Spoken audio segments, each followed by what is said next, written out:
Good evening, ladies and gentlemen, and welcome back to a rather different sounding episode of Smug Mode, a weekly podcast where we discuss episode by episode the fantastic classic British sci-fi sitcom Red Dwarf.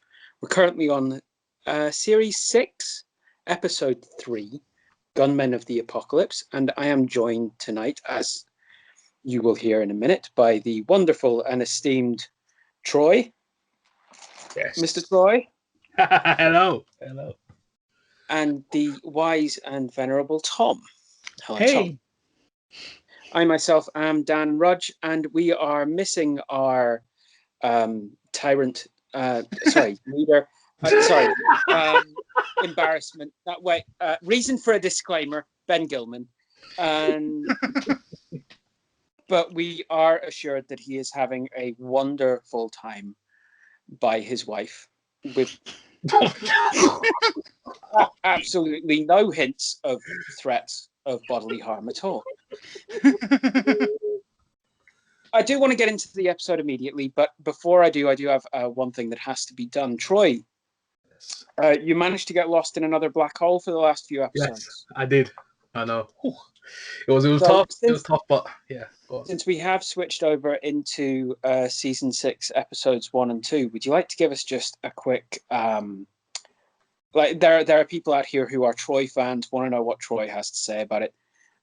Just very, very quickly, what's your opinion? What's your take? Where did these episodes stand for you?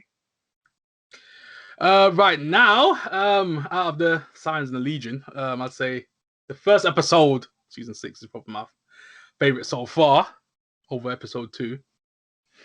I just love the sci-fi elements, man. That horror vibe. I love episodes, the horror vibes, man. Obviously, this episode 2 was like kind of like a Cyberman type thing going on. I'm not even gonna. I brought up that 2 again. Sorry. But episode 1 is my episode so far. That's mine. That's my little quick take. Is that just because of the fact that there are women trying to entice people? Yes. Okay. No, that's fine. That's all I figured. Okay, I'm a Tom fan. You know I'm all about the women. You know that. You liked the cheesecake. That's what it was. Yeah. You liked the cheesecake, and that's fine. Yes, the damsels in distress are Troy's thing. Anyway, God. What about episode 2? Like I said before, it's always had that Cyberman vibe in there. You know what I'm saying? The old school Doctor Who, like the faces, the metal faces. You know, I love stuff like that. And obviously Rimmer being his old usual self, being one of the cracking jokes. Come on, that's what I'd say. Obviously, episode 1's my favorite, but episode 2 did have some bright spots in it. Obviously Rimmer and the Crichton moments in there. You know, I know the bit you mean. Yeah. Yes, yeah, he don't know. But I'd say episode 2 is a very solid episode. Obviously not as good as one for me, but I don't know what you guys think. What do you guys think of episode 2 compared to episode 1? Do you think it was like better than episode 1? Or what's your favorites? Prefer episode 1 to episode 2. I prefer episode 2. Oh, fair enough. Episode 2 has obviously the crucial thing of giving Rimmer a hard light hologram, which helps a lot of issues throughout all the series. Yeah, For him to be hard light rather than soft light is useful. But episode 1 gives us the phrase Smug. The very next episode, which we're going to discuss today, has some kind of weird continuity error with that one. I don't know if it's. It's not. I get what you mean. It's not major. Yes. Yeah, it's not major, but yeah, it's gonna have something. It shows that Rimmer's personality is much more powerful than his hard light drive. Oh, that is a good point. But anyway, we will. We're gonna get into that. Yeah, we're gonna get to that, guys. So, Gunmen of the Apocalypse. Yeah. This is an episode where, while they're still trailing after the Red Dwarf main ship in Starbug, as they have been for this entire series, they are found to be drawn into a hunting ground for Is it Rogue symbionts? Simulant. Rogue Symbiote, yeah. Simulant. Rogue Yeah. symbionts. Yeah, Rogue Simulator is like Rogue AI. simulants are creatures that hate humans and everything humanoid and are humanoid, which is weird. But yeah, they try and get away from it. They can't. They are then forced into a situation where their ship is improved and upgraded so that they can be sport. Then the cat has an ingenious idea, which leads them to start getting the upper hand. Then they're infected by some kind of rogue virus from this dying rogue simulant ship.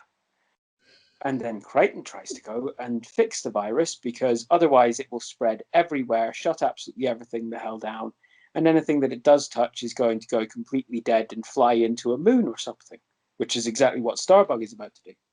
Yes, it has 38 minutes till it hits a moon. Exactly. And for some reason, Crichton says, "Watch my dreams," as he kind of goes under and starts fighting this program. It turns out that the program that he's in, his subconscious is playing out this old style Western movie where there is going to be a showdown at a certain point, and basically everything about this is like very.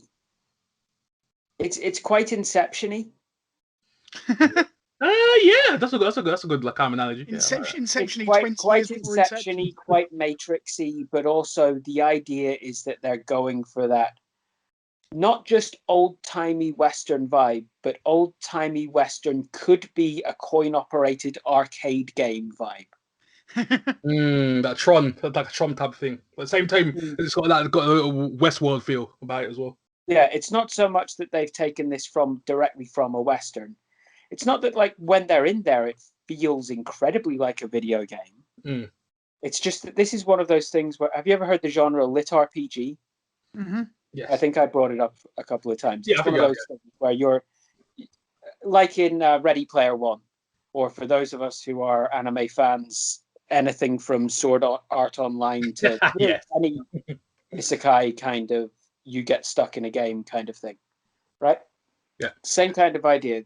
It's something that only really advented with the advent of computer games, so I'm really happy to see it here. But yeah, eventually they managed to defeat the virus, which is personified by the 4 gunmen of the apocalypse, hence the name of the series. Yes. And they are able to carry on their way. So that's a kind of basic synopsis. So what did you guys give me thoughts? Give me trivia, give me anything you want at all. Ooh. I love this episode, yo. That's all I'm gonna say. Cause, I love westerns. Trust me, I'm a massive fan. Literally, I just watched a movie called Bolton Tomahawk the other day with Kurt Russell. Great movie. But anything to do with like westerns, like gunslinging, just like even as Dan said before, like the Inception type stuff. I'm into all of that. I'm a sci-fi head. So anything we can do to do with like going in someone's dreams, shout out to Sandman, doing Westworld type scenarios, Tron type stuff, computer games. Hey, all of that in combined Ready Player One stuff, I'm in. So you ain't gonna get no complaints from me, that's for sure. And Ready Player One is awesome. Yeah, yeah, that's the facts.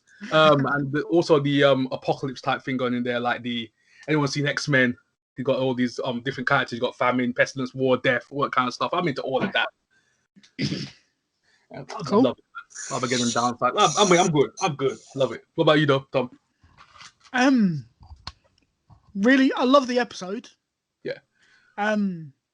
The place where they film it, the Western, is actually in Kent.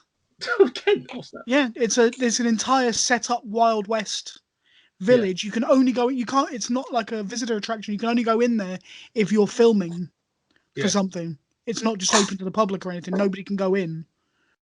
So yeah, there's a bunch of places like that where I grew up as well. Except they're not for westerns; they're for period pieces.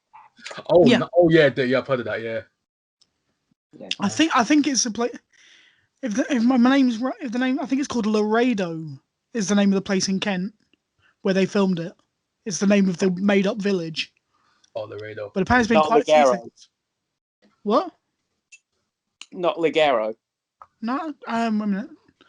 Give me a second. Let me No, research. it's Laredo. It's Laredo. Is it Laredo? It's It was Laredo. definitely Yeah. Laredo. I was saying Ligero just because of disgraced wrestler name. I knew he was going there. I knew Tan was going Oh, there. for God's sake!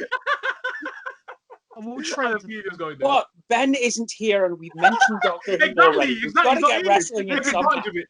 Take advantage of it. Ay, ay, ay. Oh God, but Laredo kid. No, we've managed it though. We've managed it. We're in the middle of a Smug Mode episode. We've Yeah. mentioned Doctor Who, anime, and wrestling. That is Done. true. Everything's in there. True. Even got a bit of Charmed in there too. Trifecta. Yes. And we've mentioned Charmed as well. Exactly. See, there we go. So here's the thing, right? With this episode, I keep on I have different reasons for different ones being favorites. Right. But honestly, I think this plus about fill out the story a bit more, give it a bit more time to tell the story. Fill out about half an hour of exposition to get the characters in, and you wouldn't need a Red Dwarf series at all. This would be a standalone movie. Yeah, fair enough. There's some serious quality that went into this. Definitely. I think it probably stands the test of time better than most episodes of Red Dwarf. I don't know. I don't think there are any that have aged really badly in terms of Red Dwarf, but maybe I'm wrong on that. I'm not saying that there are any that have aged really badly. Yeah. I get what you mean. Because it's set in a Western, it kind of stands the test of time more easily. Timeless, yeah. Also because it does give you a series of conflicts and resolutions. Yeah. No, it's a good episode. It manages to be Red Dwarf, but if you took the Red Dwarf out of it and made this a bit more serious, exactly, those conflicts and resolutions in and of themselves with any other well fleshed out characters would be entrancing, would be brilliant. It's really, really good writing. It's really, really good. It's interesting you say that, because this episode is apparently very similar to a Star Wars Next Generation episode. So much so that Patrick Stewart was shown this Red Dwarf episode, and sorry, did you say Star Wars Next Generation? Star Trek. Star Trek. I was reading an article on Star Wars like half an hour ago, so my apologies. Don't worry. But so Star Trek, and Patrick Stewart started watching it and was so certain that it was copied from them that he was ringing up his lawyer to find out if he could sue, because he'd never seen Red Dwarf. And then someone said to him, no, watch a couple of other episodes. And he watched some other episodes of Red Dwarf and realised that it was just a completely different thing and loved it. But that goes to your point about, it's actually a very good kind of sci-fi episode. Not even sci-fi comedy. It's funny, but it could be just as good without the comedy. Yeah. It's a strong story. Interestingly enough, though, Grant Naylor Productions, they wrote all the Western stuff before they actually knew what they were going to do for the episode. And then they built the rest of the story around it. Oh, okay. So they created the Western stuff first, and then went, right, how do we get to this one? Yes. That's how you do it. No, it is. It's really good writing. Yeah. It's brilliant writing. It seems that we just say these guys are genius writers all the freaking time, but they really are. It's true. It's undeniable. They are. But the other thing that I find quite interesting is Janet Street Porter was the head of BBC production or something at the time, and she was sent. She was the head of arts and culture. I'm sorry, I'm just looking it up as we're talking. And she was sent the script for Gunmen of the Apocalypse, and sent a memo back saying this is too complicated a story and going to be too expensive. No. Oh, she didn't rubber tooth it then. And no. Yeah. And by the time the memo got to them, they'd finished filming the day before. Okay. So that's why it survived. By the time the memo got to them. This is before email, dear boy. No, because by the time, no, yes, of course, which means that you definitely have a time that they could have finished filming before it. And I will say this with very enhanced bunny rabbit ears, Go. got to them. When you do that, I don't know what that means. Sorry.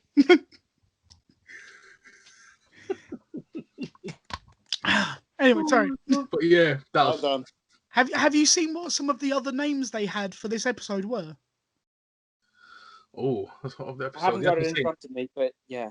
Yeah, so the first one was quite simply the Four Horsemen of the Apocalypse, which is Hmm. fine. But the other one that I really like and I wish they had used is High Midnight High midnight. Oh snap! High instead of midnight. High Noon.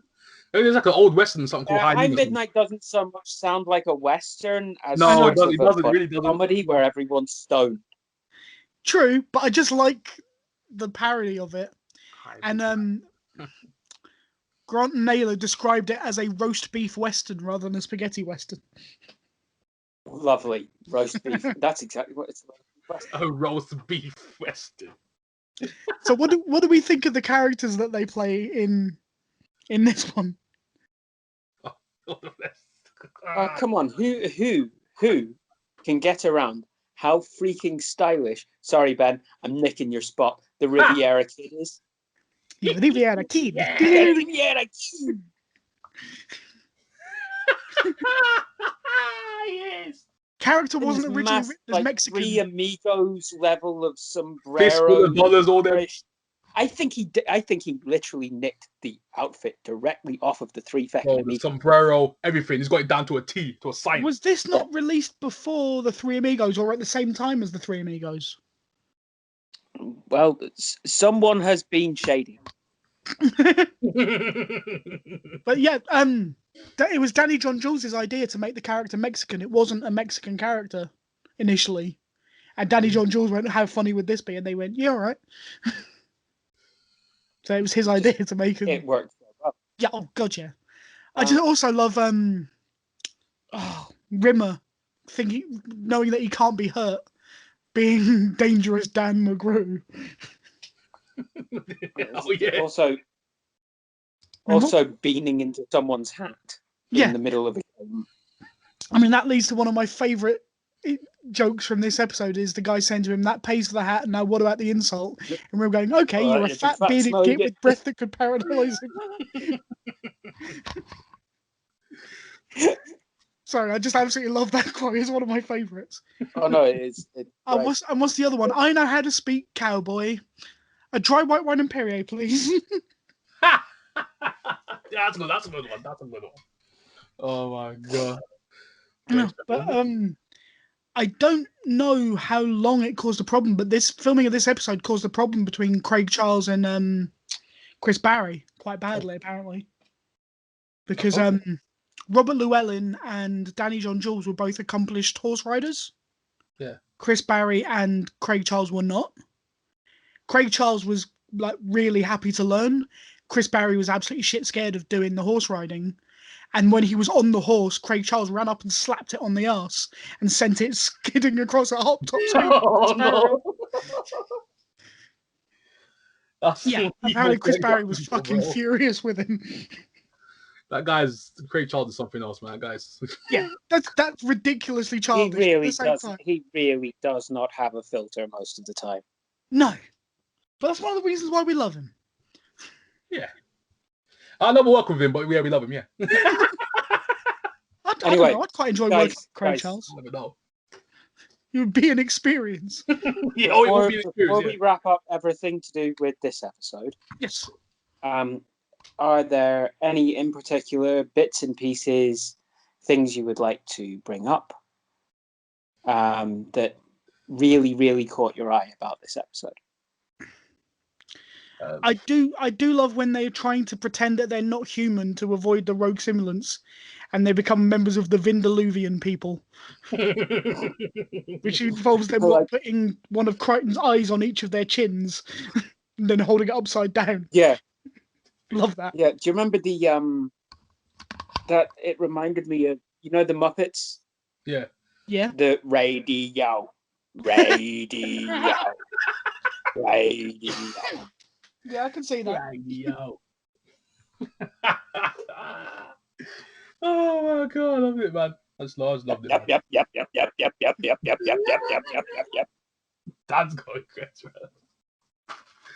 Oh my gosh, nah, man. It's like the set design, man. I love seeing stuff like that, like the set design, Yeah. the clothes, just the whole like scenery. I love it, man. I just love seeing stuff like that. When you do the westerns, I'm all for it, man. I just love the scenery, man.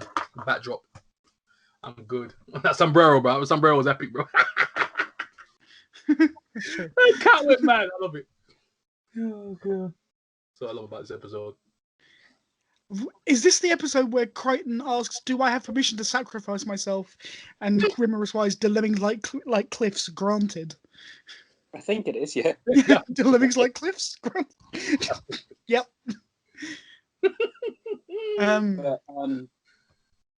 Oh, this is the one where he tries to quote the international treaty as well, isn't it? And it turns out that he said that no member state may have more than one parking space. Is the one he's quoted. Oh yes. Just once. Could you let me have it? Was it quite? Here we are in mortal danger, and you're worried about the Chinese delegation bringing 2 cars. I'm quite happy to. Anyway, yeah. We're trying to remember one last quote that I liked in the episode. I think it was Bear Strangler McGee. I think it was that one when he goes, "A man who beans in half, Bear Strangler McGee's either mighty brave or mighty stupid. Which one are you, boy?" He's just like, sorry, what are the options again, Rimmer? That got me out of the way. It just cracked me up for some reason. I don't know why. It just killed me. I was like, this guy, bro. Comedic timing is insane. This is the one where Kat suggests that they go in and help him. Rimmer says it's impossible, and then Lister goes, "No, it's not." And Kat's going, "Twice in one lifetime?" When yeah. I love that. Twice in one lifetime? When you're hot, you're hot. Loved it. Absolutely fucking loved it. So, anyway, we're going to wrap this up because we have things to do and people to see and places to go and, accidents to happen. Almost certainly. So, I'm going to wrap this up for now. In the absence of Ben, I'm going to say it's goodbye from me. Bye from me. Bye from me. And considering who's turning up in the next episode that we're going to be reviewing, smoke me a kipper. I'll be back for breakfast. Bye-bye.